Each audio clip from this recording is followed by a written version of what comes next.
let's talk about Halloween. As of tonight, you have just 4 days to find your inappropriately sexy costume, whether it's sexy Barney the dinosaur, or a sexy candy corn, or, as Playboy's website recently featured, and I swear to you this is true, a sexy John Oliver costume. That's right. That is an actual photo of a human woman dressed up to look like a sexy me. And the worst thing is, there's more than one photo. I don't know if I've ever been as confused as I am right now. Although, I'm pretty sure that I'm not as confused as Louis C.K. is about his sexy doppelganger. That's also real. Now, at this point, let's agree, sexy Halloween costumes have simply gone too far. But it doesn't matter, because we all know what Halloween is really about. Candy. Sweet sugar treats. This Halloween, Americans will spend $2.2 billion on candy. Although, to be fair, that does include Necco wafers, which might be better classified as coagulated dust. But is it really fair to describe sugar as a treat, considering how much we eat it all year round? Today, the average American consumes 22 teaspoons of sugar a day, 3 times what we need. That's equal to 75 pounds of sugar a year for every man, woman, and child in the United States. Holy shit! 75 pounds of sugar. That's like eating Michael Cera's weight in sugar every single year. And look, whilst that's a little less than it was in the late 90s, it's still pretty incredible. So let's talk about sugar. Everyone loves it. And it turns out that's because we are genetically programmed to. Eric Stice, a neuroscientist at the Oregon Research Institute, is using functional MRI scanners to learn how our brains respond to sweetness. Sugar activates the brain in a special way that's very reminiscent of drugs like cocaine.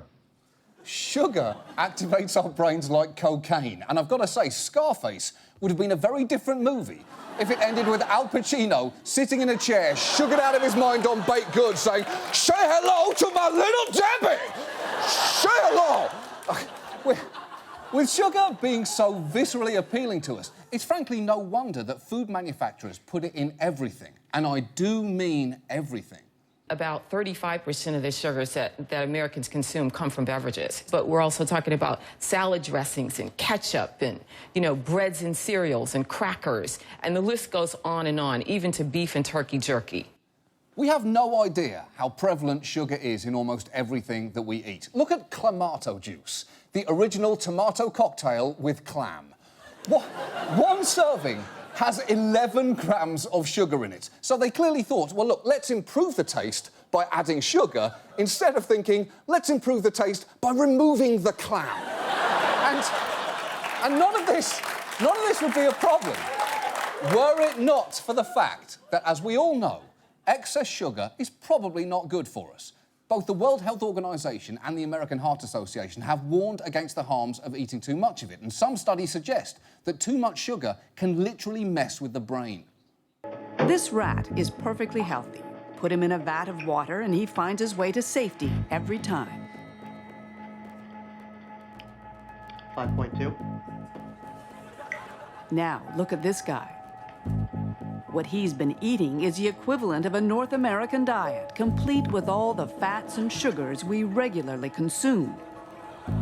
He doesn't know where to go. His brain has been damaged. Now, I don't think that rat is unable to find the island. I think that rat is saying, "F*** that island, there's no sugar on that island. I want sugar! I want sugar!" That's a Pixar movie waiting to happen, by the way. But the sweetener industry is not going to take the findings of a wet, confused rat lying down. They are an immensely powerful $5 billion industry who fought for decades to project their products' health benefits. The Sugar Association used to claim their product was a diet aid, with ads positioning it as a cure for the fat time of day, with a woman saying, "If sugar can fill that hollow feeling, I'm all for it." Because, yes, nothing says I don't feel hollow inside like a woman sitting alone eating straight from a bag of sugar. Now, the Sugar Association has gotten a little more sophisticated since then. Here is their current president. As it relates to obesity, there's been plenty of science that exonerates sugar, that clarifies sugar does not contribute to obesity or diabetes. Really? Sugar doesn't contribute to obesity. I'm not saying it's the only culprit, but it's definitely one of the key suspects.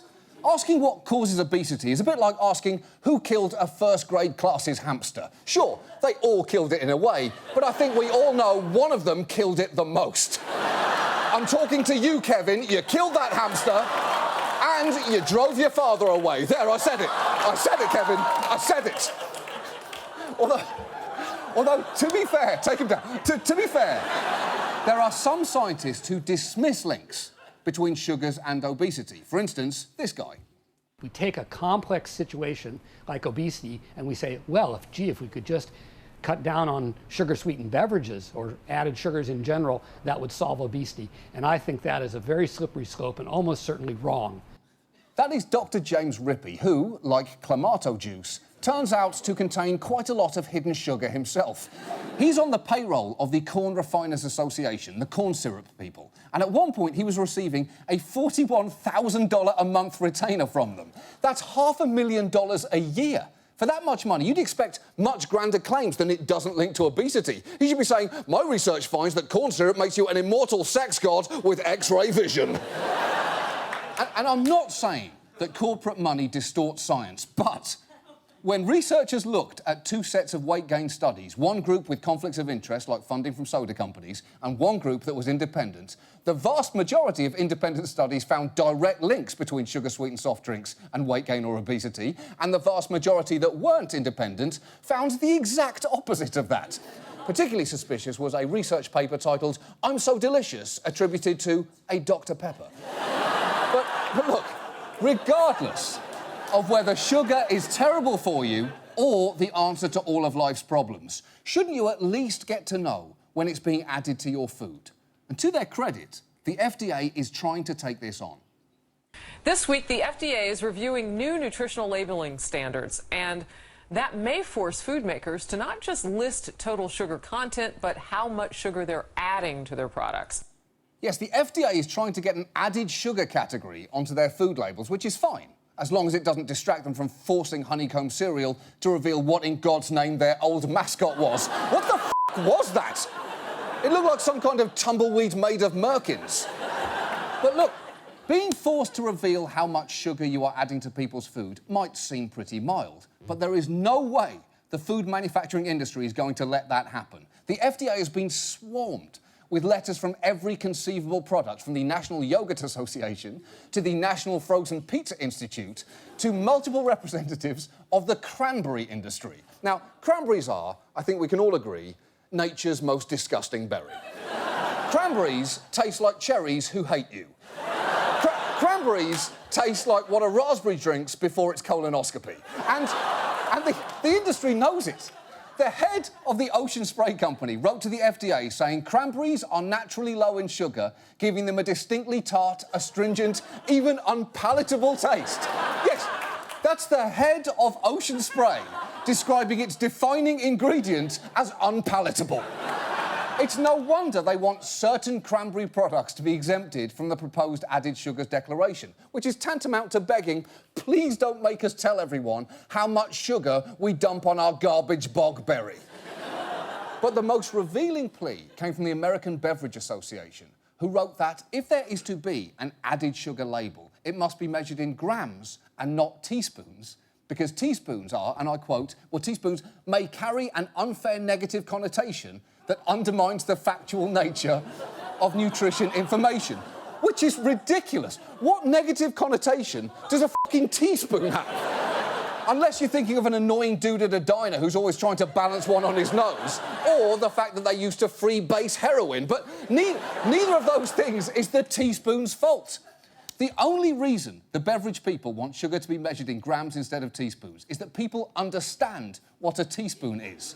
No one understands the metric system, which is why this proposed FDA food label is completely missing the point. Because if they really want us to understand how much sugar is in our food, they need to find a measurement we can immediately grasp. And that is why, tonight, we are proposing, in the spirit of Halloween, that product manufacturers express their sugar content in the form of candy, specifically circus peanuts, the most disgusting of all the candies.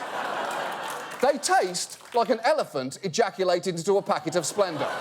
And there is more than 5 grams of sugar in each one of these horrifying things. So, what we're saying to companies is this. Keep loading your products up with as much sugar as you like, on the one condition that on the front of the packaging, you display how much sugar it contains in the form of circus peanuts. So, for instance, 64 ounces of Clamato juice has 88 grams of sugar, or 16 peanuts worth. A can of Campbell's tomato soup, 5.5 peanuts. A package of 20 circus peanuts, obviously 20 circus peanuts. That goes without saying. But we, as consumers, must demand manufacturers adopt this measurement. So please, tweet at them using the hashtag #ShowUsYourPeanuts. And ask your favourite food manufacturer. Ask them. You ask them to whip out their peanuts and present them to you. And if they say to you, we don't want to, that's embarrassing. Nobody wants to see our peanuts. They're orange and misshapen and bumpy.